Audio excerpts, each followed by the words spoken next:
ओडिया अस्मिता कही शासन को आसीथिला हेले विश्वस्तरीय मंचरे दली चकटी फोपाड़ी देला बीजेपी।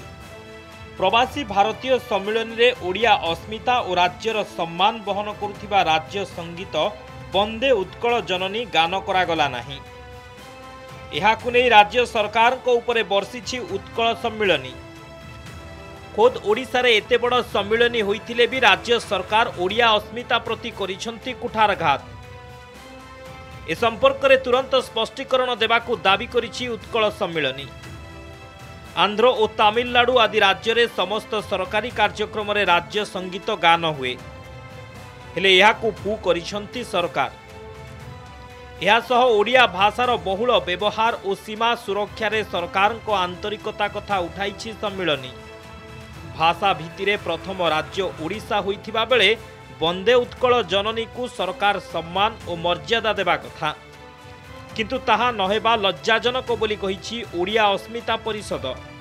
वंदे उत्कल जननी संगीतटी राज्य जातीय संगीत, तेणु सेटा गान हेबा निहाती आवश्यक। सेटा नहबाटा भूल होइछि। जदि आम देश रे अन्य राज्य रे ए परंपरा रहिछि, तेणु आम देश रे आम राज्य रे आम जातीय संगीत बोला जीवार किसी असुविधा नहीं। बोध बंधु माने ए दिगरे अवहेला करचंती बा भूली जाइछन, किंतु एटा उचित नहीं जहाँकि प्रत्येक ओडिया प्राण रे आघात आसुछि। वंदे उत्कल जननी प्रति असम्मान को तीव्र निंदा करुछि। आमे जति से प्रीति ओडिया संस्कृति प्रीति न रखिबा आमे बड़ बड़ कथा कहछे। बीजेपी सरकार बा ओडिया अस्मितार कथा कहीकि क्षमता को आछि, तेणु एटा तार गोटे मौलिक एवं प्राथमिक कर्तव्य हवा उचित। सेपटे कांग्रेस और वामपंथी दल भी एहाकू करिसंती समालोचना। बीजेपी सरकार ओडिया अस्मिता को सुरक्षा देवा परिवर्ते अपमान करिबा दुर्भाग्यजनक बोली कांग्रेस कहिछि। नवीन पट्टनायक समय रे आंतर्जातिक सम्मिलनी रे राज्य संगीत गान करा जाइथिला, किंतु वर्तमान मुख्यमंत्री एबे विदेशी पालटी जाइछंती। ओडिया अस्मिता बीजेपी रो एक निर्वाचन चाल थिला बोली कहिसंती वामपंथी नेता।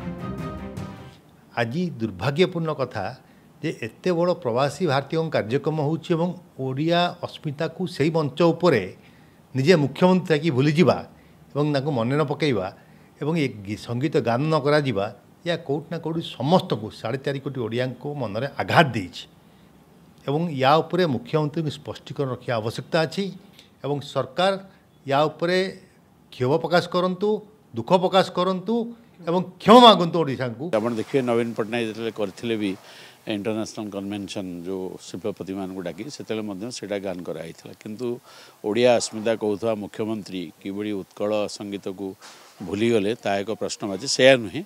ये ओडिया अस्मिता ना रे गोटे नारा दे लोकन को आकृष्ट करने चेष्टा कर लोके बुझिलानी।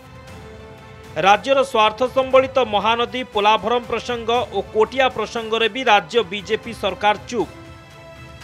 कटकरू दीपेश महापात्र, भुवनेश्वर कैमरा पर्सन नील मलयरंजन महांती, नंदीघोष टीवी।